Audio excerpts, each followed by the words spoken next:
दोस्तों, कुछ लोग भले ही कहें कि आज की तारीख में जो बड़ी बड़ी अदालत के जज हैं वो बिकते हैं, वो डरते हैं, वो करप्ट हैं, पर सच्चाई है कि आज के इस मुश्किल दौर में भी इस देश में कुछ जज ऐसे हैं जिन्हें सैल्यूट करने का मन करता है। और आज इसीलिए मैं आपसे गुजारिश कर रहा हूं कि इन दोनों जजों की हिम्मत, इनके हौसले और इनके इंसाफ को सलाम करिए, क्योंकि ये दोनों जज कहीं ना कहीं मोदी जी का जो डबल इंजन सिस्टम है, जो डबल इंजन की सरकार है, उसके आगे ये दोनों जज नहीं झुके, इंसाफ करके ही माने।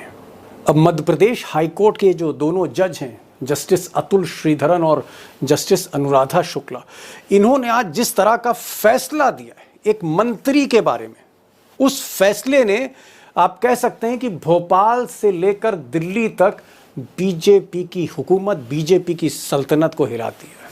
खासकर जस्टिस श्रीधरन ने कहा कि ये जो बीजेपी का मंत्री है, ये जो कैबिनेट मिनिस्टर है विजय शाह, इस शाह की हिम्मत कैसे हुई, इसने हिमाकत कैसे की कि कर्नल कुरैशी को आतंकवादियों की बहन कह दिया।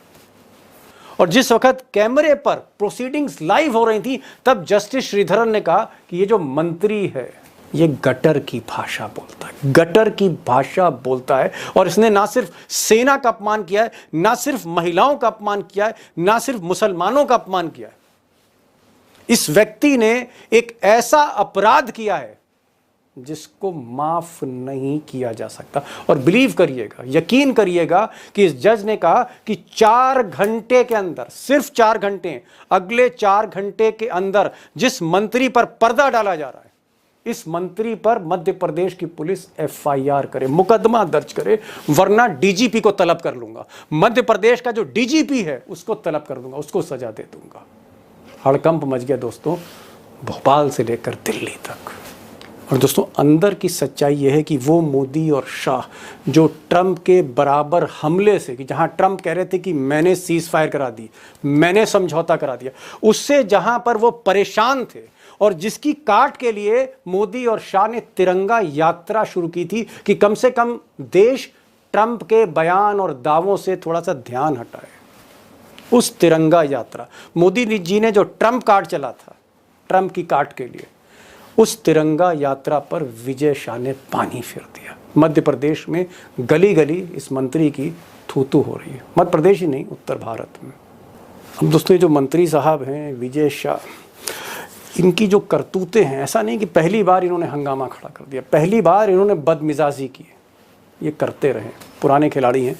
इनकी करतूतों का तो खुलासा मैं आगे करूंगा, लेकिन जिन दोस्तों ने उनका बयान नहीं सुना, जिसने हंगामा खड़ा कर दिया है, मैं चाहूँगा कि एक बार ज़रा गौर करिए कि किस तरह विजय शाह ने भरी महफिल में माइक लेकर कैमरे के आगे कर्नल सोफिया कुरैशी, जो ऑपरेशन सिंदूर की प्रतीक थी, पूरी सेना को एक कह सकते हैं लीड कर रही थी, मंच पर किस तरह से कर्नल सोफिया कुरैशी, जिनका आप कह सकते हैं 4 पीढ़ियां, इनके जो परदादा थे 1857 में जंग लड़ी थी अंग्रेजों के खिलाफ, और वहां से लेकर इनके बेटे तक, 18 साल का जो बेटा है वो भी एयरफोर्स की परीक्षा दे रहा है, उसकी तैयारी कर रहा है, इनके हस्बैंड भी आर्मी में है, इनके फादर भी आर्मी में थे, पूरा खानदान पीढ़ी की पीढ़ी आर्मी के लिए कुर्बान होता रहा है हिंदुस्तान की फौज के लिए। उसको जिस तरह से आतंकवादियों की बहन कह दिया, सिस्टर ऑफ टेररिस्ट, जरा उसको सुन लीजिए,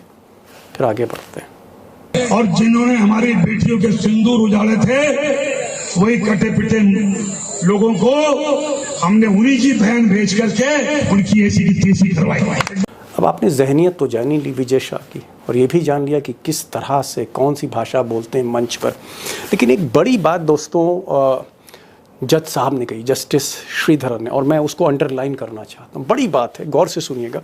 उन्होंने कहा कि अगर सोफिया कुरैशी जैसी कर्नल और उनका परिवार, उनका खानदान जो कुर्बानी दर कुर्बानी देता आया, पीढ़ी दर पीढ़ी कुर्बान होता गया इस मुल्क पर, अगर वो आतंकवादी की बहन हो सकती कर्नल कुरैशी, तो इसका मतलब क्या है? और जज साहब ने कहा कि इसका मतलब सिर्फ इतना ही है कि मुसलमानों को हर मौके पे बदनाम करने की एक साजिश हो रही है, मुसलमानों को कहीं ना कहीं अपमानित किया जा रहा है बदनीयती से, और देश की जो मुख्य धारा है उससे अलग करने की एक साजिश हो रही। ये बोला उन्होंने, हालांकि बहुत कुछ बोला है, लेकिन मैं चाहता था कि इस पॉइंट को हाईलाइट करूं, इससे आपको ज़हनियत पता लगेगी और आगे एक्सपर्ट के साथ मैं इसको और डाइसेक्ट करूंगा और डिकोड करूंगा इस बात को। अब दोस्तों, ये बात सही है कि कुछ लोग जो बड़े बड़े ओहदे पर बैठे हैं इस देश में, उनकी सोच में बदलाव नहीं आता। नदी की जगह नाला देखते हैं, रोशनी की जगह अंधेरा देखते हैं, और कुछ ऐसी ही जहनियत, ऐसी ही सोच विजय शाह की लगती। और ये बात मैं इसलिए कह रहा हूँ क्योंकि बहुत सी कहानियाँ अब खुलकर सामने आ रही हैं विजय शाह के बारे में, और शायद इसीलिए मध्य प्रदेश की मीडिया हो या सोशल मीडिया हो, एक एक करके इनकी करतूतें सामने आ रही हैं। और सच्चाई यह है कि मुसलमानों के प्रति ही नहीं, सिर्फ मुसलमानों की मैं बात नहीं कर रहा, महिलाओं के प्रति भी विजय शाह की जो सोच है उसमें खोट है। और शायद इसीलिए कुछ वक्त पहले, बल्कि मैं कहूँ तो 2013 के आसपास, जब शिवराज सिंह चौहान मुख्यमंत्री थे और विजय शाह कैबिनेट मिनिस्टर थे, तब भी ताकतवर थे, इन्होंने चाहे अनचाहे शिवराज जी की पत्नी पर ही कुछ उल्टी सीधी बातें की, आपत्तिजनक बातें की। जरा उनको सुन लीजिए, पूरी बात तो नहीं सुनाऊंगा, झलक देख लीजिए, ज़हनियत जान लीजिए। मैंने कहा भाभी जी चलो अपन आते हैं। बोले कहाँ ले जा रहा? अरे मैंने कहा कभी कभी हमारे साथ भी चला करो। अब दोस्तों, कई सवाल हैं जिनके जवाब पाना बड़ा मुश्किल है। एक सवाल ये भी है कि क्या सोफिया कुरैशी, जिनके बारे में मैंने बताया था कि जिनका परिवार 1857, उनके दादा परदादा अंग्रेज़ों के खिलाफ लड़े, फौज में लड़े, कुर्बानियाँ दी, और जो बच्चा है 18 साल का, वो भी तैयारी कर रहा है फौज में जाने, अगर उसको भी हम आतंकवादी की बहन कह सकते हैं, उस सोफिया कुरैशी को, जो ऑपरेशन सिंदूर की प्रतीक थी, तो क्या ये जो बयान है, ये जो सोच है, क्योंकि ये सोच सिर्फ इसलिए है क्योंकि सोफिया कुरैशी कहीं ना कहीं मुसलमान थी, और मुसलमान थी इसलिए अपमानित किया गया, या फिर इसके पीछे ऑब्जेक्टिव कुछ और है, इसके पीछे कहीं ना कहीं कोई हिडन एजेंडा है बीजेपी का, विजय शाह का, और विजय शाह को कहीं ना कहीं शायद ही ऐसी बातें बोलने की। वो तो अगर हाई कोर्ट के जज, ये दिलेर जज, ये हिम्मती जज हस्तक्षेप ना करता, इतना बोल्ड डिसीजन ना देता, तो आज भी विजय शाह कहीं ना कहीं उसी कुर्सी पर बैठे होते, उसी मंत्रालय में विराजमान होते। इसके पीछे ऑब्जेक्टिव क्या है, मैं इस पर आ रहा हूं। और शायद इस मुश्किल सवाल के लिए मैंने आज मध्य प्रदेश के सबसे स्थापित पत्रकार, पितामह कह सकते हैं पत्रकारिता के आज के दौर में, श्रवण गर्ग, मैंने उनको बुलाया। मैंने कहा आप इस सवाल को आज जनता के, देश की जनता के सामने खोल कर रखिए। सोच क्या है, मकसद क्या है, बीजेपी चाहती क्या थी, विजय शाह किसके मोहरे हैं, जहन किसका है, जुबान किसकी है, जरा इसको पूरी तरह से खोल कर रख दीजिए। और गर्ग साहब ने पूरे ही सवाल का पोस्टमार्टम कर दिया। सुनिए उनको एक बार, जानिए कि तिरंगा यात्रा पर पानी कैसे। और भारत के जो लोग इस समय शासक बने हुए हैं, उनको डूब मरना चाहिए कि उनके रहते हुए ये क्या हो रहा है। उनको तो कोई लज्जा नहीं आ रही है ना कि अभी भी हम गुलाम हैं, ब्रिटिश गुलाम थे, अब तो पता चल रहा है कि अमेरिका के भी हम गुलाम हैं। ज्योतिष पीठ के शंकराचार्य अविमुक्तेश्वरानंद भड़क गए। वो एक बार फिर सत्तारूढ़ दल भारतीय जनता पार्टी और केंद्रीय सरकार के खिलाफ भड़क गए। पाकिस्तान और भारत के बीच हुए सीज फायर हमले से वो बहुत दुखी हैं। वो इतने आहत हैं कि वो सीधे सरकार पर हमला बोल रहे हैं। कह रहे हैं कि सत्ता चलाने वालों को डूब मरना चाहिए, उन्हें लज्जा नहीं आ रही है। और भारत के जो लोग इस समय शासक बने हुए हैं, उनको डूब मरना चाहिए कि उनके रहते हुए ये क्या हो रहा है। उनको तो कोई लज्जा नहीं आ रही है ना, जबकि हाँ, तो वो अपनी झेप को मिटाने के लिए तिरंगा यात्रा मिटा रहे हैं। उसी तिरंगा में अपना चेहरा छिपा लेंगे, बच जाएंगे।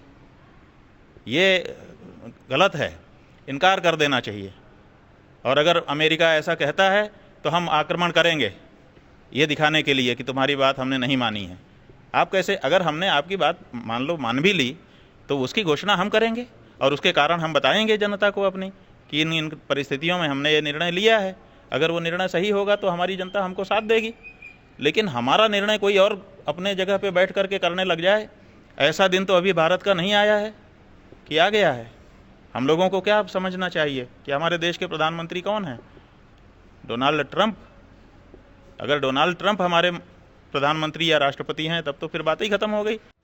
दरअसल शंकराचार्य न सिर्फ सीज फायर से दुखी हैं, बल्कि भारतीय जनता पार्टी की तिरंगा यात्रा पर भी कटाक्ष कर रहे हैं। शंकराचार्य को लगता है कि तिरंगा यात्रा निकालकर भारतीय जनता पार्टी अपने आप को तिरंगे के पीछे छुपा रही है और राजनीति कर रही है। दरअसल भारतीय जनता पार्टी 13 मई से लेकर 23 मई तक 10 दिनों तक तिरंगा यात्रा निकाल रही है।